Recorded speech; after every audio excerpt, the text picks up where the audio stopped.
Imagine sentir le poids du passé disparaître, cesser de courir après l'inatteignable et trouver enfin la paix dans ce que tu es déjà.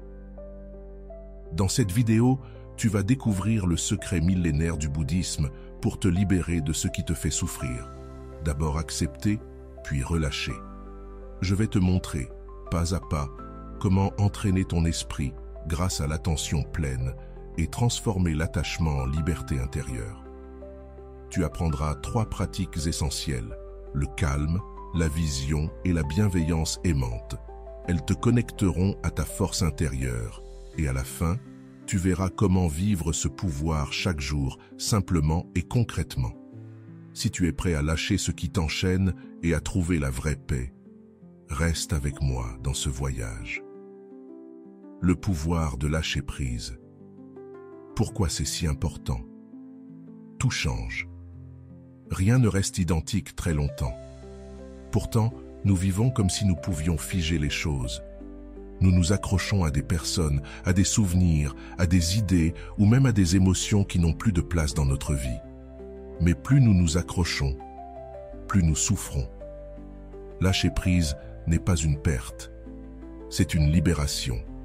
C'est comme enlever un sac à dos rempli de pierres que tu n'as plus besoin de porter.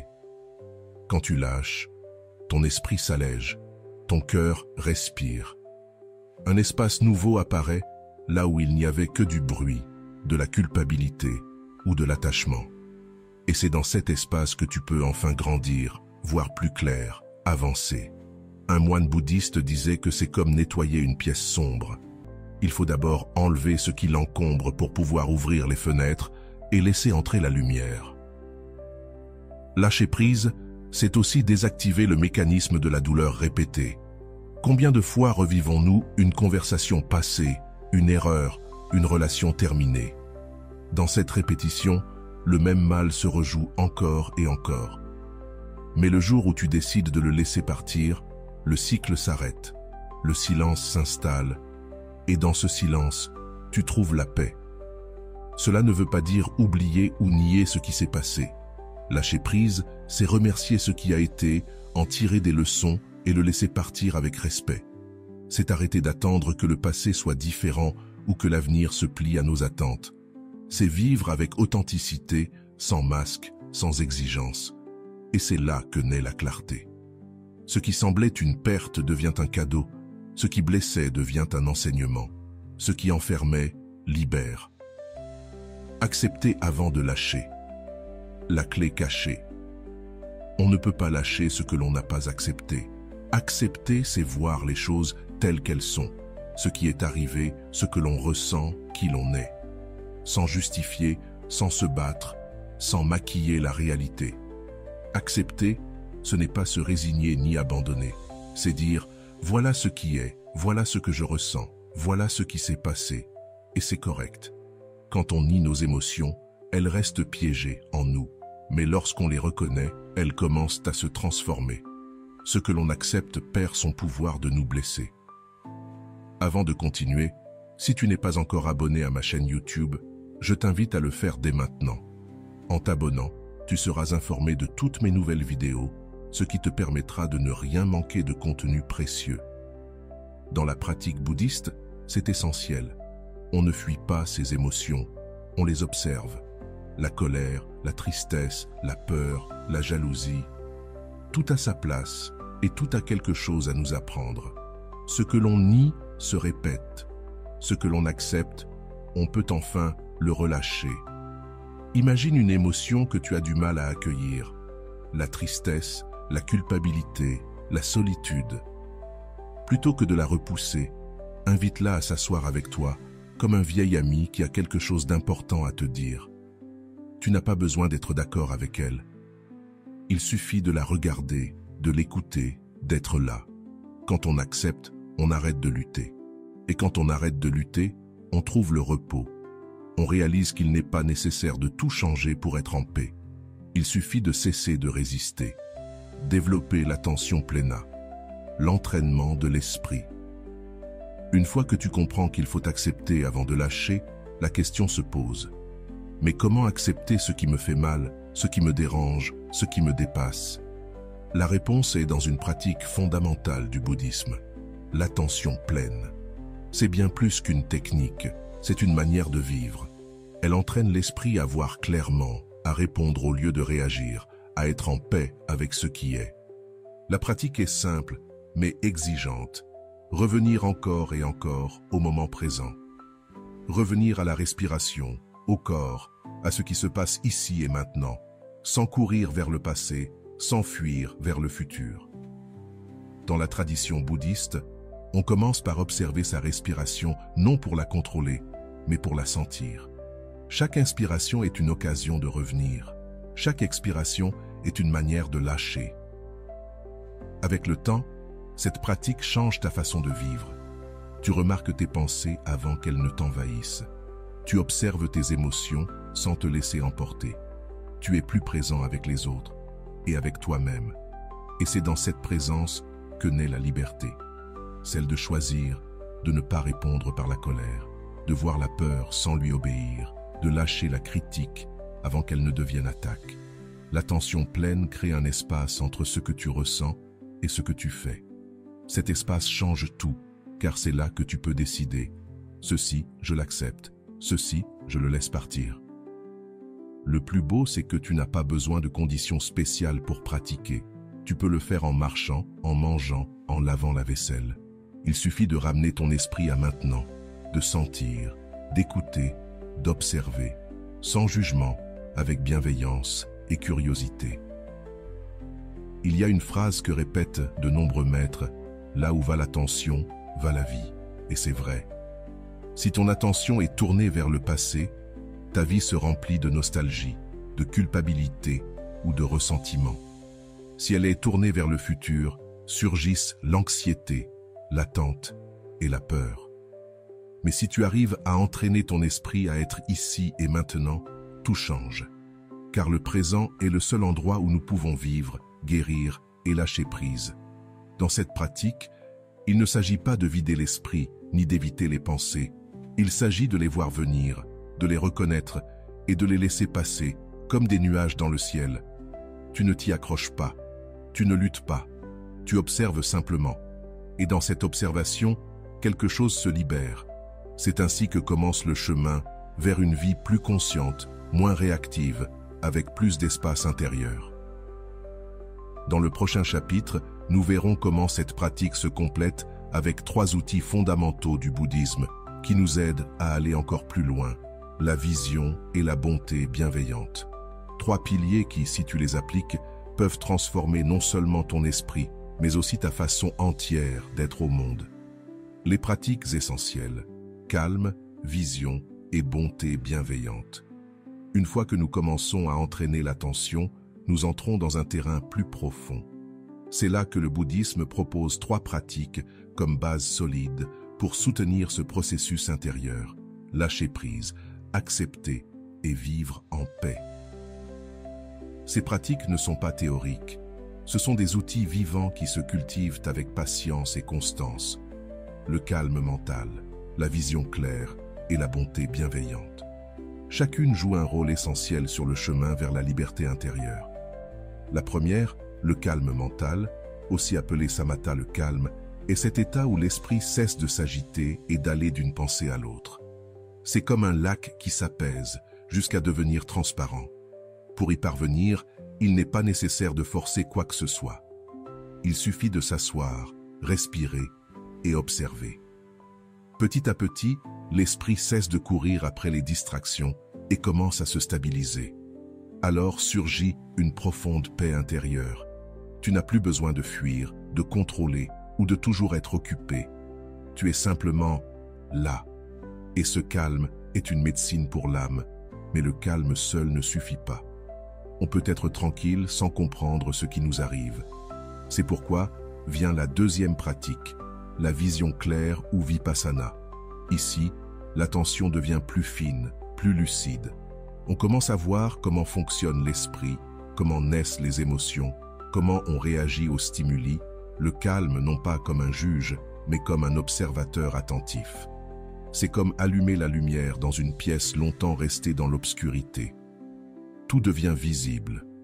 Les habitudes, les blessures, les attachements.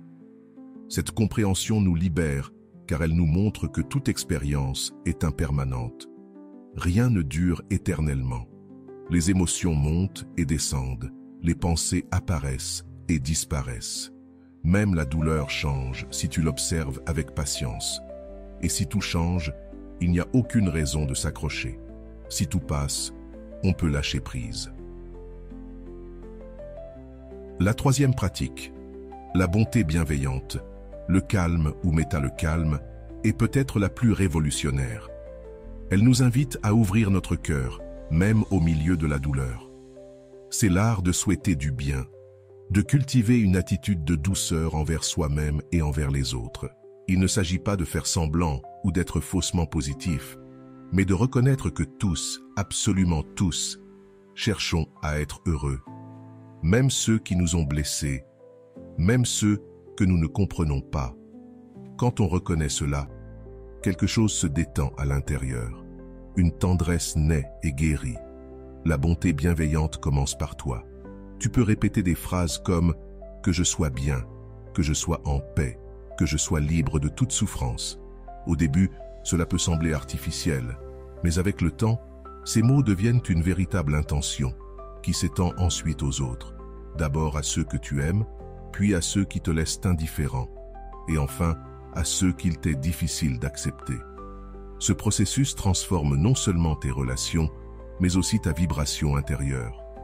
Car là où il y a de l'amour, il n'y a pas de place pour la rancune, l'attachement ou la peur. Ces trois pratiques se complètent.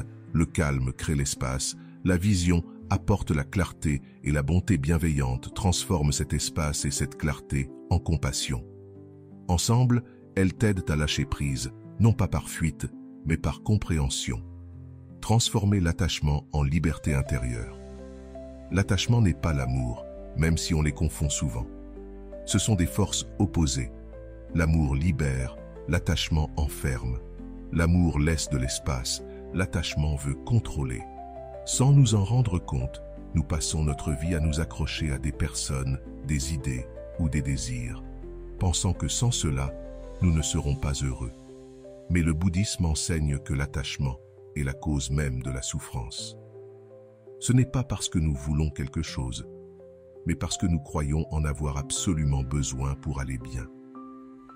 Transformer l'attachement en liberté intérieure est l'un des travaux les plus profonds que nous puissions faire. Et cela commence par observer comment il fonctionne. À quoi t'accroches-tu aujourd'hui? Une relation, une image de toi, un style de vie, un objectif. Lorsque l'objet de ton attachement est menacé ou disparaît, la souffrance surgit. Tu te sens perdu, incomplet. Cela révèle que tu places à l'extérieur ce que seul ton intérieur peut te donner. Mais attention, il ne s'agit pas d'arrêter d'aimer ou d'abandonner tout. Il s'agit d'aimer sans posséder, de vivre sans dépendre, de valoriser sans s'attacher. Lorsque tu vois l'attachement avec clarté, tu peux commencer à le relâcher, non pas comme un sacrifice, mais comme une manière de retrouver ton pouvoir intérieur. Beaucoup confondent attachement et engagement. Mais le véritable engagement naît d'un amour libre, pas de la peur de perdre. Quand tu es en paix avec toi-même, tu peux être pleinement présent avec les autres, sans attendre qu'ils comblent tes manques. Cela rend tes relations plus fortes et plus authentiques, car elles ne sont plus nourries par l'exigence ou la manipulation, mais par l'abondance. L'attachement naît souvent d'une croyance erronée. Si je perds cela, je ne vaux plus rien, ma vie n'a plus de sens, je ne pourrai plus continuer. Mais c'est faux. Ce que tu es ne dépend de rien d'extérieur. Tu es complet par nature. Tu es suffisant, sans condition. Le problème, c'est que nous l'oublions. Et dans cet oubli, nous forgeons nos propres chaînes. C'est là que la pratique spirituelle devient si puissante. Elle ne nous aide pas seulement à voir l'attachement, mais à le transformer en liberté. Une liberté qui n'a pas besoin de fuir quoi que ce soit, ni de tout avoir pour être sereine. Une liberté qui naît de la certitude que, quoi qu'il arrive, tu peux rester avec toi-même, te soutenir et respirer. C'est une confiance silencieuse, mais ferme. Et cette confiance est ce qui libère le plus. Transformer l'attachement en liberté intérieure passer de l'attachement à l'amour compatissant, cultiver le maître. Lorsque nous cessons de vivre dans l'attachement, nous découvrons une forme d'amour beaucoup plus profonde et transformante, l'amour compatissant. Cet amour ne cherche pas à posséder, ne s'accroche pas, n'exige rien. C'est un amour qui souhaite le bien-être de l'autre sans rien attendre en retour. Dans le bouddhisme, on appelle ce type d'amour maîtresse, et il fait partie des qualités intérieures les plus puissantes à cultiver. Ce n'est pas un sentiment passif ni une émotion romantique, mais une intention active du cœur, une décision consciente de se relier à soi-même et aux autres avec tendresse, compréhension et un désir sincère de voir chacun heureux. Tout commence par soi, car la première étape pour développer cette qualité est d'apprendre à se traiter avec la même bienveillance que l'on offrirait à quelqu'un qu'on aime profondément. Cela paraît simple, mais en pratique, c'est un défi. On nous a souvent appris à être durs envers nous-mêmes, à nous critiquer, à nous comparer sans cesse. Maîtrise invite à l'inverse, à se regarder avec douceur, à s'accepter tel que l'on est, avec ses lumières et ses ombres, ses réussites et ses erreurs. Pas pour se complaire dans ses défauts, mais pour grandir à partir d'un espace plus sain. Car ce n'est qu'en cessant de nous juger que nous pouvons réellement nous transformer. Lorsque tu cultives l'amour compatissant envers toi-même, ton énergie change. Tu deviens plus patient, plus ouvert, plus réceptif. Tu ne cherches plus désespérément l'approbation des autres, car tu commences à te donner toi-même ce que tu cherchais à l'extérieur. Et à partir de cette base solide, tu peux commencer à étendre maître aux autres. Commence par ceux que tu aimes. Souhaite sincèrement qu'ils soient heureux, qu'ils vivent en paix, qu'ils trouvent la joie. Puis entraîne-toi avec quelqu'un qui t'est indifférent. Un voisin, un collègue, une personne croisée dans la rue. Imagine sa vie, ses luttes, ses rêves, et souhaite-lui la paix, le bonheur et la libération de toute souffrance. Vient ensuite le grand pas, offrir cet amour à ceux qui t'ont blessé, à ceux que tu as du mal à accepter, non pas pour approuver leurs actes, mais en reconnaissant qu'eux aussi aspirent au bonheur, même s'ils sont profondément égarés.